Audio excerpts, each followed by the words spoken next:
Let's go out here and see what JC's doing. JC! What's up, man? Sure. Alright, I got the hole sized up. I'm gonna cut this out. Hopefully school doesn't care. Nah, I don't care. Don't think we need that. It's a But test piece. I'm gonna cut this out, and then I'm gonna have like a pivot that goes off that. That way I make sure it's Oh, you're perfectly gonna use it as a airtight. gate. Yeah, and then I'm gonna glue it on top and make it flush. That way it's perfectly sealed. I like it. What do you think, huh? Sounds like a solid idea. Alright, well, we'll give it a shenanigan, huh? See, but there she is. So there's part of the swing arm. There's that. I gotta cut this out real quick. Use a handy dandy Dremel. And we'll go from there. Alright, so now I have to cut this piece out to fit in there. And then I'm going to have to silicone and caulk the holes and then, you know, make her fit, I guess.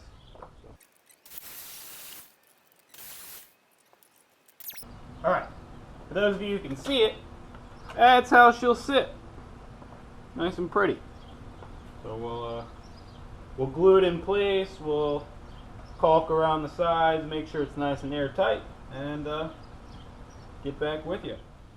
Alright, just lined it with some caulk or some sealant.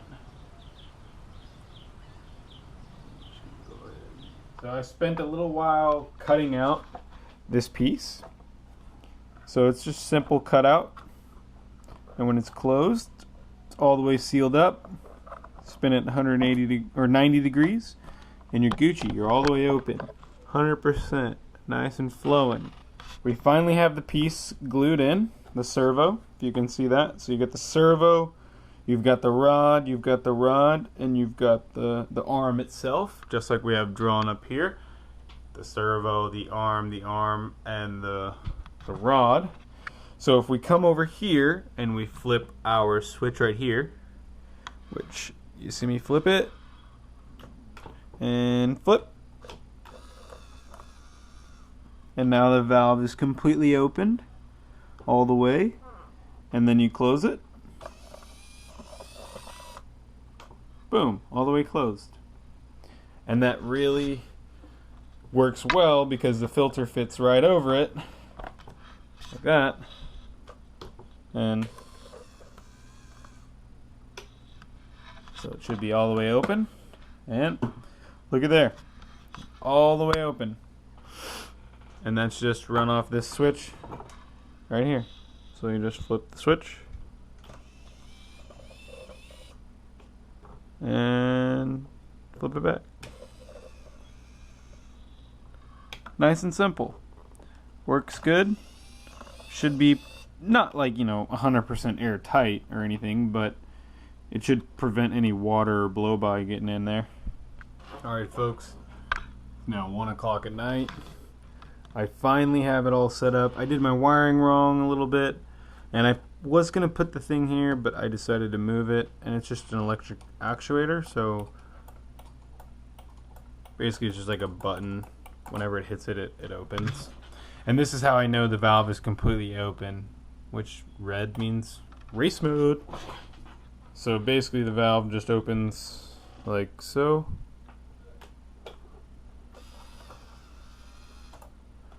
And once it's completely open like that, it makes contact with this sensor right here, which then applies power to the lights. Whoops.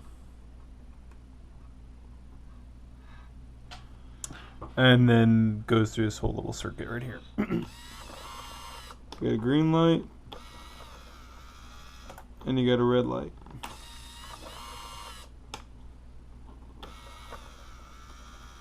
Just tells you which way things are going.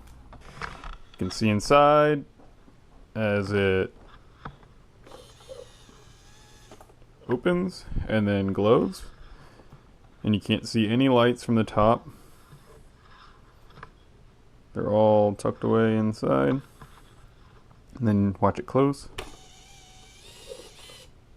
Boom. Got yourself an airtight seal.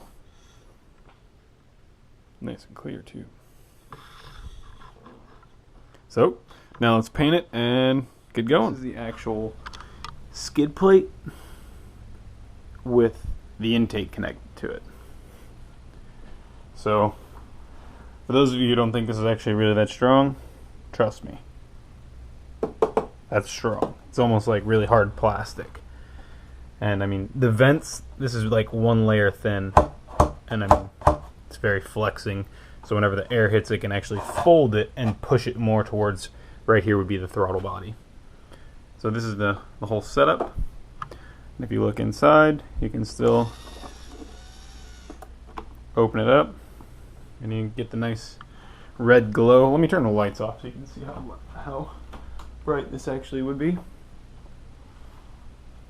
Well, I don't know if you can see that in the camera.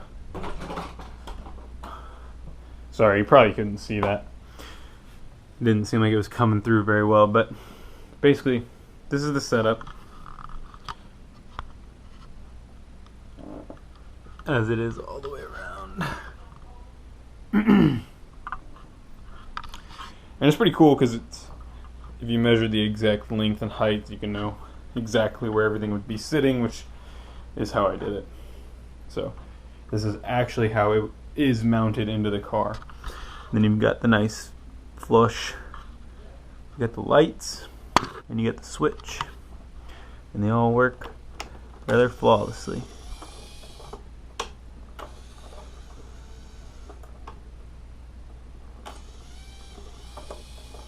I just put the intake in, you know, it's pretty simple. I just clean the engine bay. Still works flawlessly. I don't know if you can see, red lights are all on. And now it's closed, ready for rain, considering it's a rainy day today here in my town. So, as you can see, the water all over my car. But yeah, so let me go ahead. I gotta lift the car up a little bit. I gotta put the skid plate under it, and I actually have to like grind off a little on the cup link. As you can see, we got the car lifted up. And you lay under here, you can see the skid plate is installed. It's nice and flush. I mean, it's not soft. It weighs probably about 2.5 pounds. You got your holes. I need to take this off and clear coat it and paint it again. I ported that hole a little bit. And then you come to the back. We've got the new exhaust mod. If you can see that. Sorry, my welds are not pretty. Had to grind some down, but I'm still working on that. Whenever I get more days, we'll grind it and it'll look nice and pretty. Had to clean those up.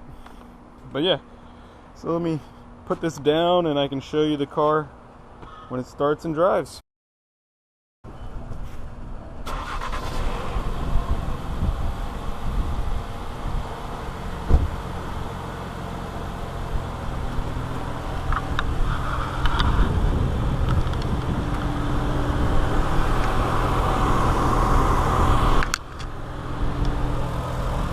You can't really tell, but whenever you get on the car, you can definitely hear from the driver's side it coming from the ground because it kind of echoes.